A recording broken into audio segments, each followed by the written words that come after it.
Ya,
Assalamualaikum warahmatullahi wabarakatuh.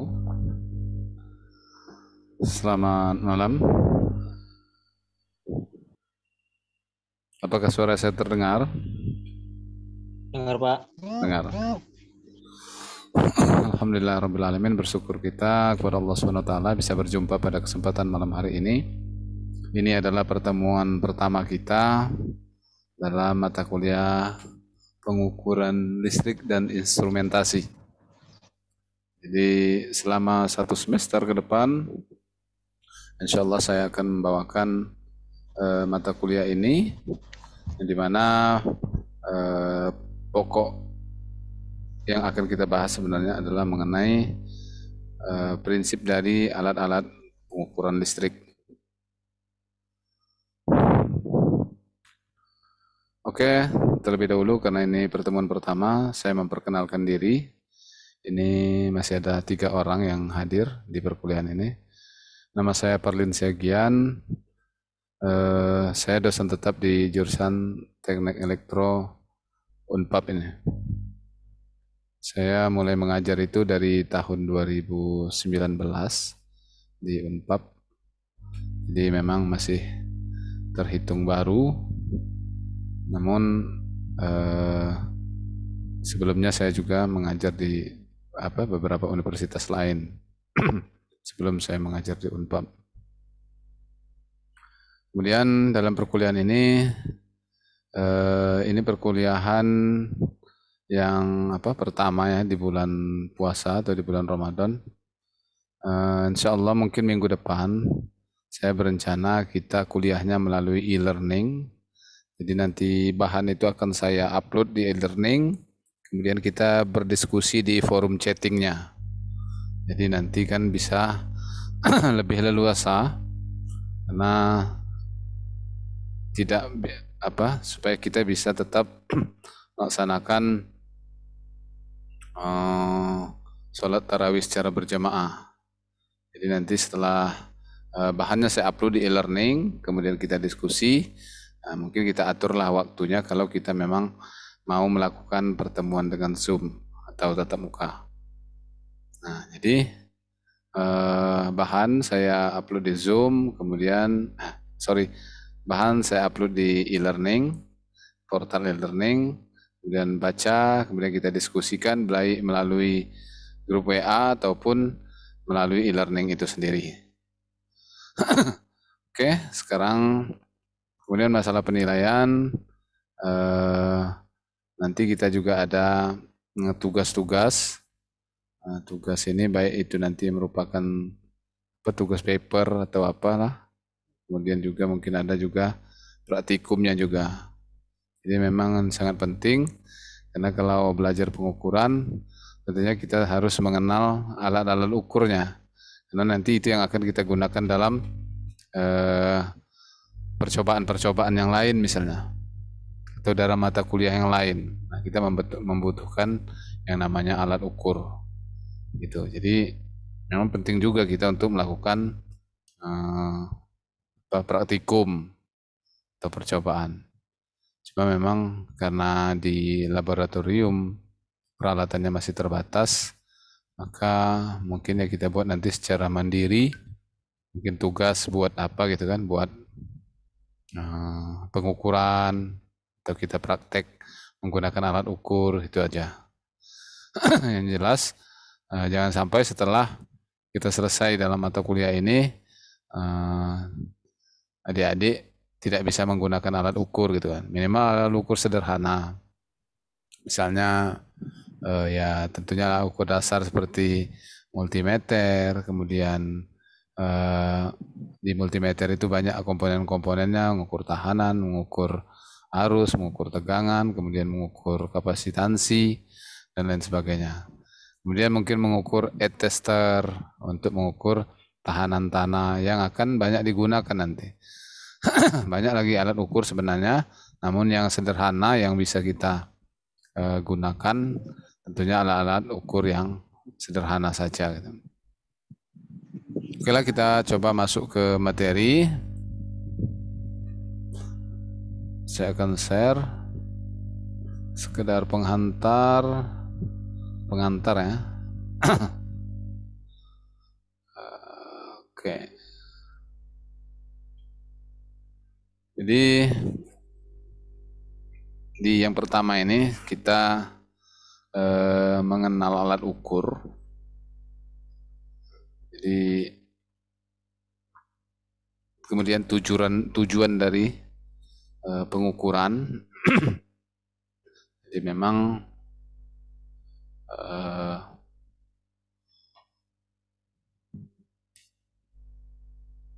kita mengharapkan di sini karena ada tujuan ini, ada pokok materi, mahasiswa itu memahami berbagai macam alat ukur listrik dan kesalahannya. Jadi ada alat-alat ukur listrik, kesalahannya, kemudian kalibrasinya, serta memahami penggunaan alat ukur listrik dan metode pengukurannya. Kemudian kalau praktikumnya, mahasiswa mampu melakukan pengukuran listrik menggunakan alat ukur listrik tentunya. Ya, seperti yang saya katakan tadi, jangan sampai setelah selesai mata kuliah kita masih belum bisa menggunakan alat-alat ukur listrik. Ada beberapa hal yang akan dipelajari: sistem pengukuran, karakteristik peralatan dan metode pengukuran, kemudian klasifikasi alat-alat ukur listrik dan penggunaannya, kemudian kesalahan dalam pengukuran, metode pembanding, dan kalibrasi alat ukur. Kemudian ada pengukuran besaran-besaran listrik, arus, tegangan, resistansi atau tahanan, kemudian kapasitansi, induktansi, daya nyata, daya reaktif, dan faktor daya. Ada juga kalau peralatan yang lebih banyak digunakan kalau di PLN itu namanya PQ meter, juga mengukur daya reaktif, daya aktif, kemudian juga harmonik, dan lain sebagainya.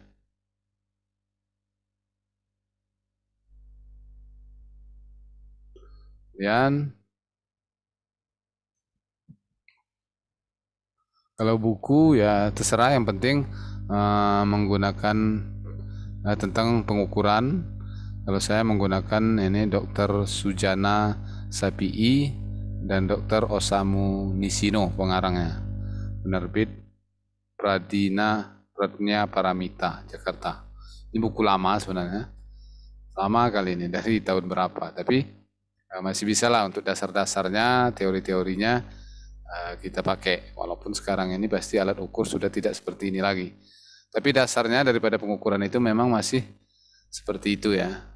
Masih menggunakan alat ukur.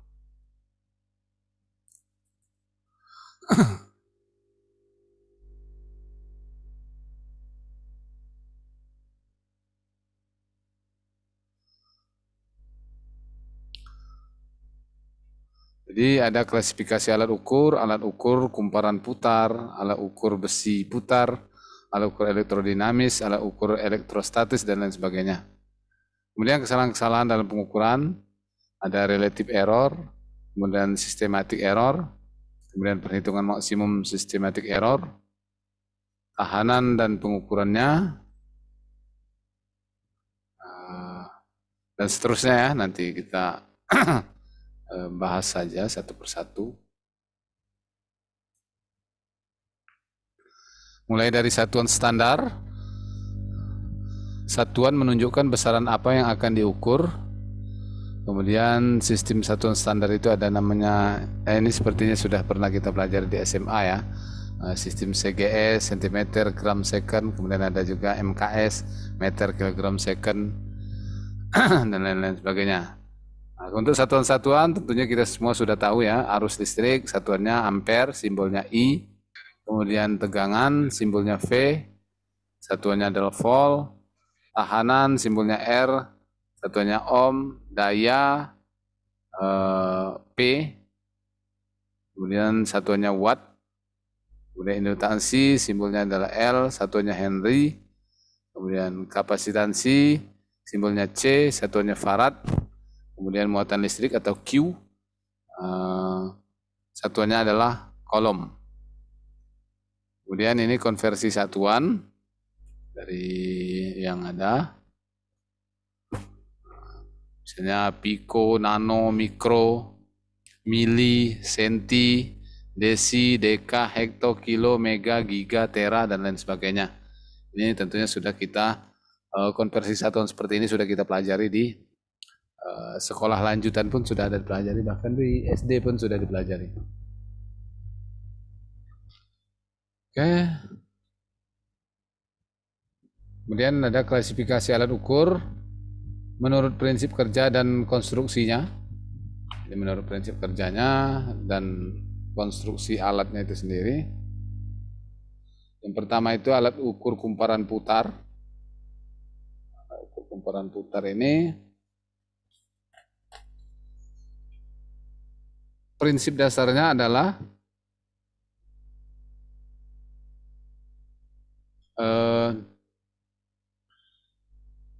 seperti prinsip konversi energi listrik, di mana generator dapat menghasilkan listrik, begitu juga motor dapat menghasilkan putaran ketika dimasuki arus listrik. Nah, untuk alat ukur kumparan putar ini prinsipnya hampir mirip dengan motor. Kenapa? Karena ada arus yang dimasukkan dalam kumparan sehingga dapat memutar jarum penunjuk. Artinya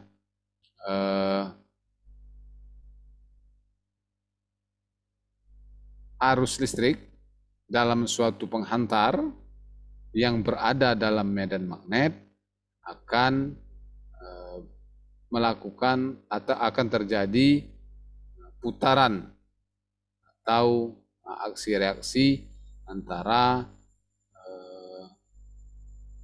arus listrik pada kumparan dengan medan magnet yang ada di sekelilingnya. Gambarnya seperti ini.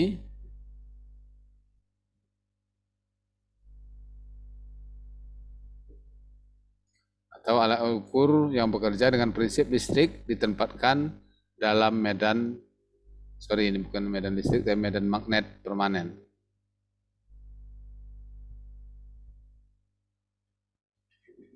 Prinsip kerjanya yang ini. Kumparan bergerak dalam medan magnet permanen. Kemudian silinder inti besi terletak di antara kedua kutub magnet. Jika ada arus searah yang mengalir melalui komponen tersebut, maka gaya elektromagnetis yang mempunyai arah tertentu akan dikenakan pada kumparan putar.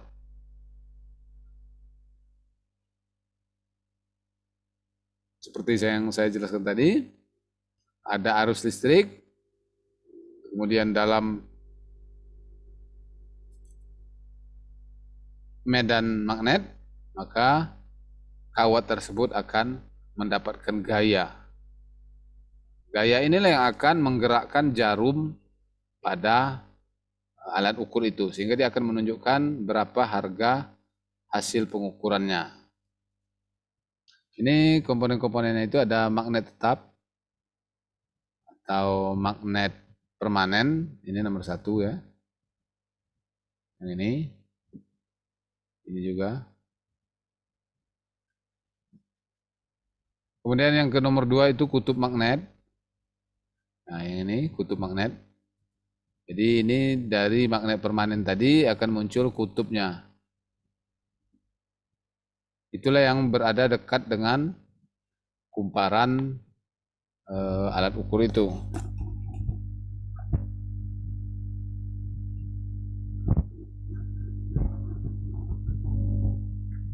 Yang ketiga adalah inti besi lunak. Inti besi yang ada pada bagian yang berputarnya. Jadi pada kumparan yang ini yang saya tandai dengan warna merah misalnya. Yang ini.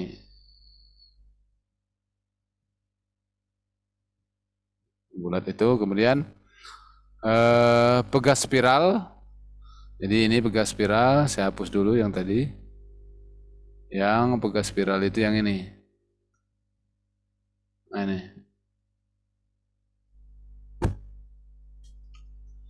Kemudian ada jarum penunjuk, ya inilah jarum penunjuk tentunya yang menjadi acuan dari alat ukur itu.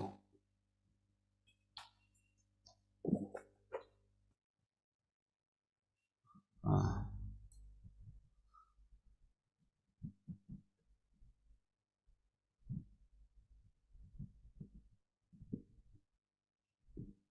Jarum penunjuknya. Kemudian ada rangka kumparan putar tentunya. Rangka kumparan yang nomor 7. Nah, yang ini ada dikasih rangkanya dia untuk tempat melilitkannya. Nah, jadi ada satu rangkanya.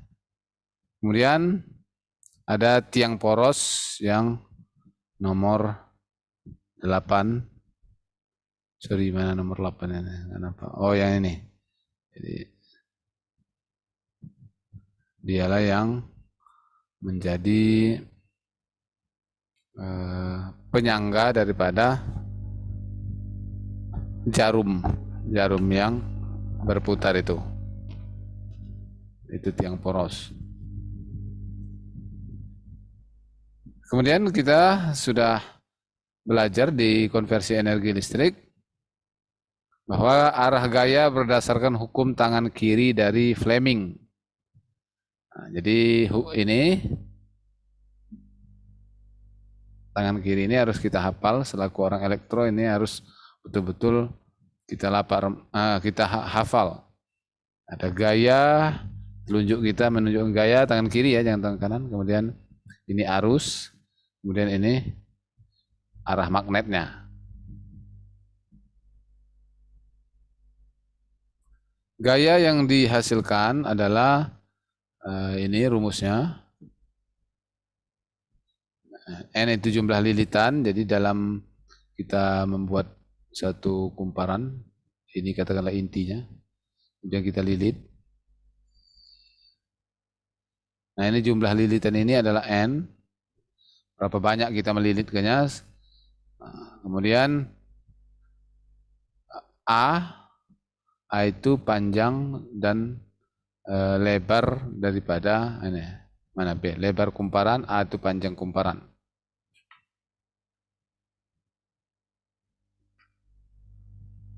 A itu adalah panjang kumparan dan B besar adalah medan magnet dalam celah udara tadi yang kita lihat di sini tadi ya. Nah, di celah udara ini, di celah udara. Nah. Ada medan magnet dan ada arus yang melewati kumparan. Sebenarnya inilah yang akan nanti diukur itu. Yang akan diukur itu adalah arus yang melewati kumparan. yang akan diukur menjadi sesuatu nilai parameter yang dibutuhkan untuk diketahui. Kemudian ada juga kalau TD adalah torsinya, yaitu besarnya BNA kali B. B itu adalah lebar kumparan, panjang dan lebar kumparan. Jadi A kali B itu adalah luas kumparan, kali N berapa banyak lilitan, kali dengan arusnya. Itu torsi yang diukur oleh peralatan itu. Itulah prinsip kerja dari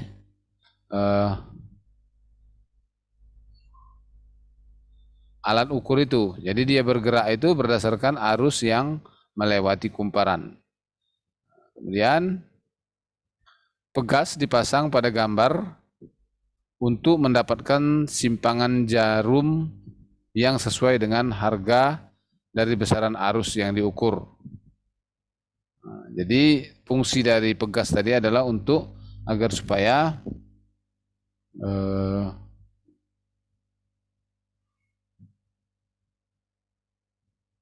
ini jarumnya. Jadi ketika dialiri arus jarum itu, maka dia akan menyimpang ke sini. Kemudian berikutnya dia akan ke sini, membal lagi misalnya. Baru dia menuju ke titik yang ditetap. Inilah hasil pengukurannya. Itulah hasil ukuran. Jadi dia akan bergerak pertama itu karena momen pertama itu bergerak ke sini. Kemudian dia akan tertarik lagi ke sini. Baru nanti bergerak lagi ke tengah, dia menuju harga statis yang dia tidak akan berputar lagi atau tidak akan bergerak lagi.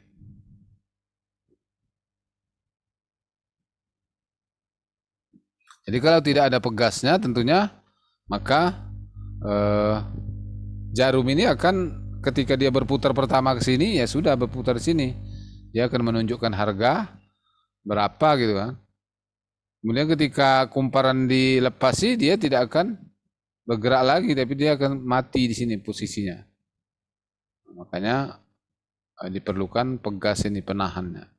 Berapa kuat pegas itu ya tergantung pada hasil kalibrasi berapa yang akan digunakan sehingga hasil pengukurannya itu pembacaannya di skala akan menunjukkan hasil yang sesuai dengan arus yang melewati kumparan itu atau arus yang diukur. Jadi ketika ada pegas maka ada momen lawan besarnya TC atau T counter sama dengan tau kali theta. Di mana tau itu adalah konstanta pegas, kemudian theta adalah sudut simpangannya. Ketika dalam keadaan seimbang tentunya adalah TD atau torsi yang dihasilkan oleh kumparan alat ukur itu harus sama dengan tau atau gaya lawannya, momen lawannya atau momen counternya. Maka TD tadi di sini kita perolehkan TD itu ini. Kita masuk ke sini BNAB kali I sama dengan T kali theta, tau kali theta. Sehingga dapatkan theta sama dengan BNAB kali I per tau.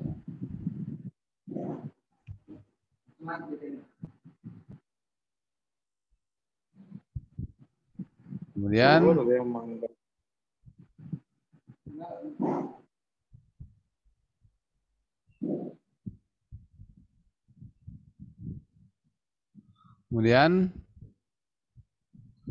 sehingga BNAB kali I per tau adalah konstanta alat ukur, namakan konstanta alat ukur. Nah, ini seperti yang saya katakan tadi, dari gerakan osilasi jarum penunjuk maka diperlukan redaman dengan cara rem udara dengan menghisap tabung. Kedua, rem arus putar dengan keping atau magnet permanen. Yang ketiga, memasang rangka pada kumparan putar dengan kerangka aluminium supaya jarum itu tidak berosilasi. Kerangka aluminium akan timbul arus induksi yang arahnya melawan dari arah putaran kumparan putar. Jadi melawan arah kumparan putar sehingga menghambat putaran. Ya kalau tidak kan makanya tentu dia seperti motor gitu. Nah, akan berputar.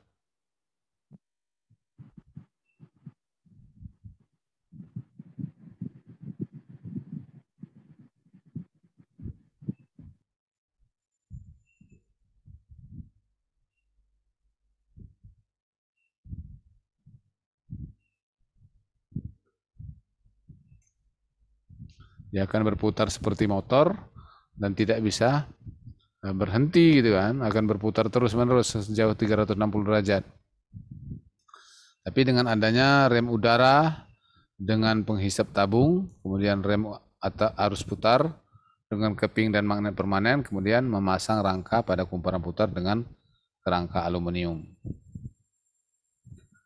Kerangka aluminium akan timbul arus induksi, katanya tadi akan melawan arah gerakan daripada kumparan putar. Kemudian penggunaan alat ukur ini dalam pengukuran arus searah sebagai ampermeter, ohmmeter, voltmeter, dan multimeter yang sifatnya menggunakan arus atau mengambil sampel arus daripada yang diukur untuk nanti diketahui nilainya itu melalui alat ukur kumparan putar ini. Penggunaan alat ukur ini dalam pengukuran arus searah sebagai ampermeter tadi, ohmmeter, voltmeter, dan multimeter. Kemudian penggunaan pada pengukuran arus bolak-balik diperlukan suatu penyearah atau rectifier sebelum diukur. Jadi kalau dia mengukur arus bolak-balik, sebenarnya dia disearahkan dulu dalam alat itu. Disearahkan. Sehingga dia dapat membaca pengukurannya, hasil pengukurannya. Ini seperti yang saya katakan tadi, simpangannya pertama dia dari posisi 1.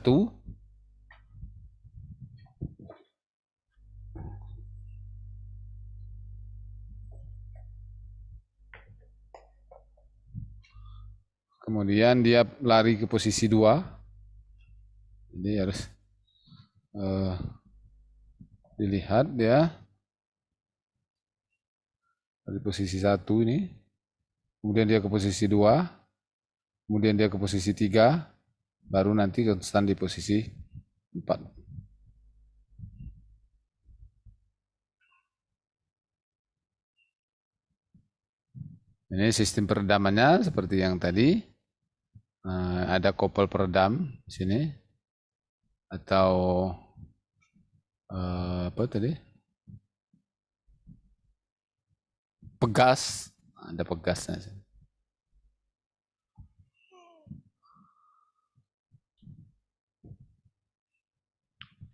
Ada untuk alat ukur kumparan putar, saya kira sudah clear.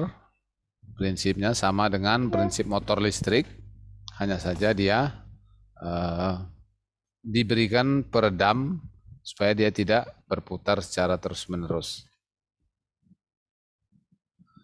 Kemudian yang berikutnya adalah alat ukur besi putar. Ada 2 tipe. Satu jenis tolak atau repulsion type.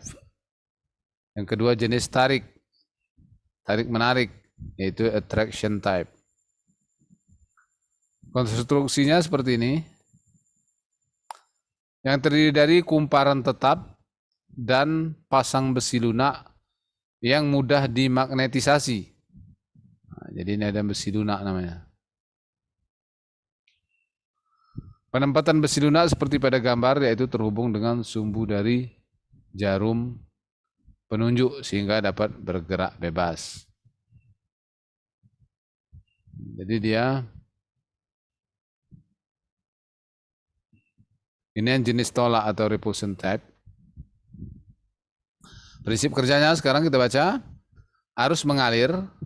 Jadi arus mengalir melalui kumparan ini. Kemudian timbul medan elektromagnetik yang memagnetisasi besi lunak. Arah kedua kutub lunak akan sama. Nah, ini ada N sama dengan N, S sama dengan S. Yang mengakibatkan saling tolak-menolak sehingga terjadi pergeseran jarum penunjuk. Nah, jadi jarum penunjuk akan bergeser akibat adanya perputaran.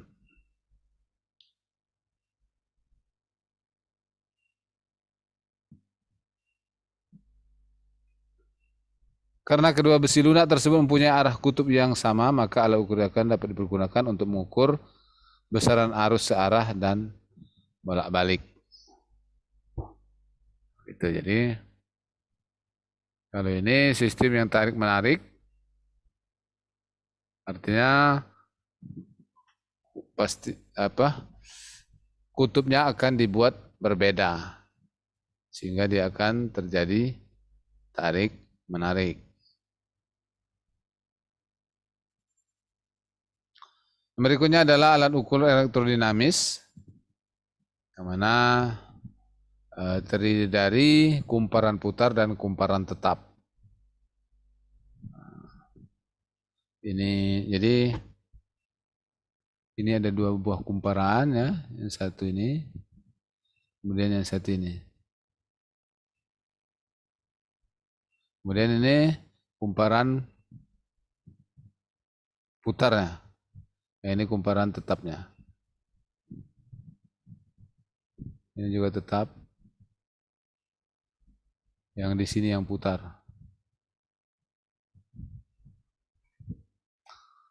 Prinsip kerjanya adalah bila ada arus yang mengalir melalui kumparan putar, melalui sini,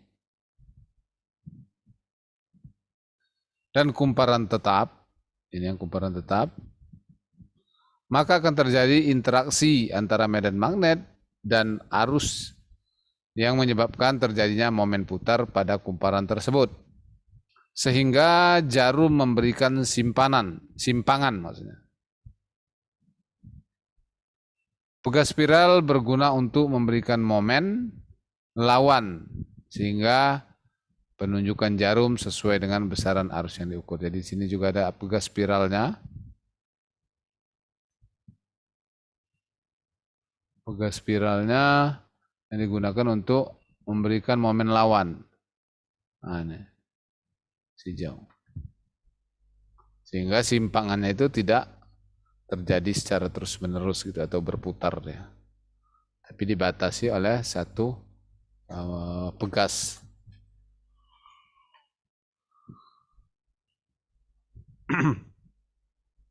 Gambarnya seperti ini.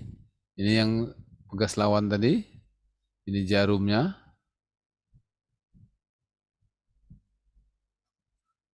Di sini dikasih arus.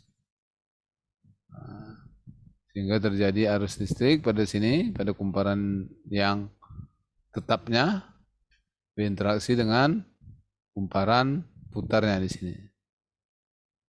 Mana? Di sini ada kumparan putarnya. Alat ukur ini bisa digunakan untuk mengukur arus searah dan arus bolak-balik. Tapi jarang digunakan karena pemakaian dayanya cukup tinggi, ya karena dia mengalirkan arus pada besi ini. Ya, jadi pasti rugi-ruginya kan besar ya kan. Pemakaian yang lain yang banyak dijumpai adalah dalam pengukuran daya sebagai wattmeter. Untuk wattmeter dia digunakan karena di situ ada arus, ada tegangan, sehingga bisa diambil nilai dayanya, ada arus, ada tegangan. Berikutnya yang terakhir adalah alat ukur elektrostatis. Konstruksinya terdiri dari elektroda tetap, elektroda putar, dan cincin pelindung. Ini yang seperti pada meteran listrik zaman dulu ya, yang lama, yang ada piringan berputarnya. Berdasarkan prinsip elektrostatis, sebagai interaksi kedua elektroda, Elektroda putar ini.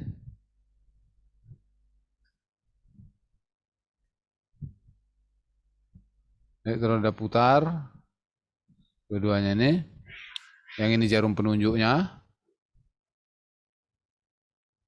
Ini kawat penahannya.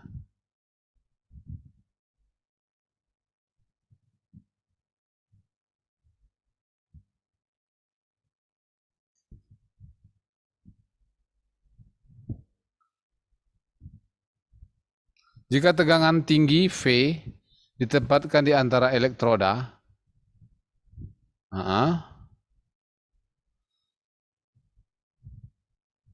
yaitu elektroda tetap dan elektroda putar,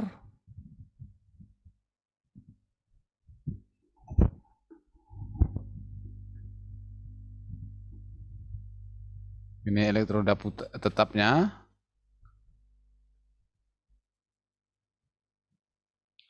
maka akan timbul atraksi atau interaksi yang mengakibatkan bertambahnya kapasitas dari kondensator. Elektroda putar akan berputar dan dihubungkan dengan suatu alat sehingga dapat memutar jarum penunjuk. Ini prinsip dari elektrostatis.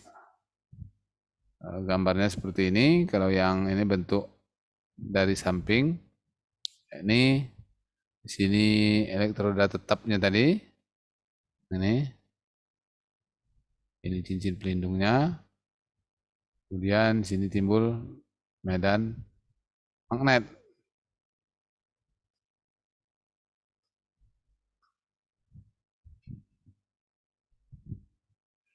Kemudian ini ada elektroda putar yang dia akan berputar ketika ada tegangan antara elektroda tetapnya.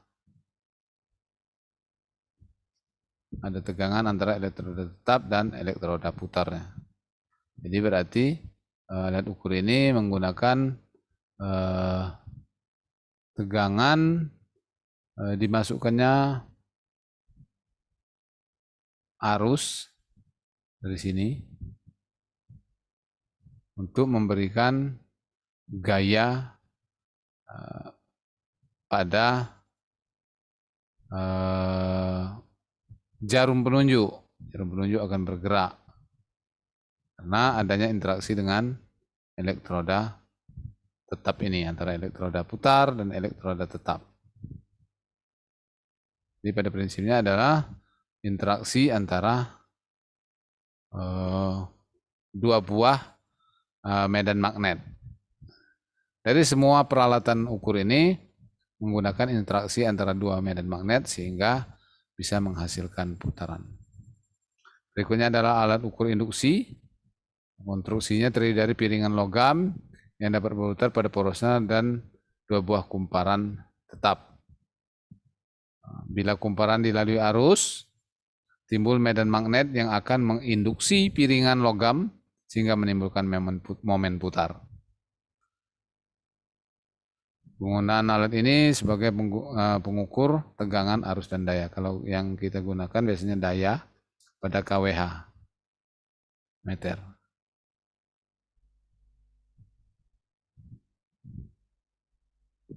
Jadi itu saja yang menjadi pembahasan dasar daripada semua alat ukur yang menggunakan prinsip kerja daripada medan magnet. Jadi apapun alat ukur, terutama alat ukur tegangan, arus, dan daya, itu menggunakan prinsip medan magnet. Interaksi antara dua buah medan magnet yang dilalui arus yang akan diukur dengan sebuah magnet permanen yang ada pada alat itu. Jadi kalau terjadi interaksi, maka akan timbul gaya. Gaya itulah yang akan memutar jarum.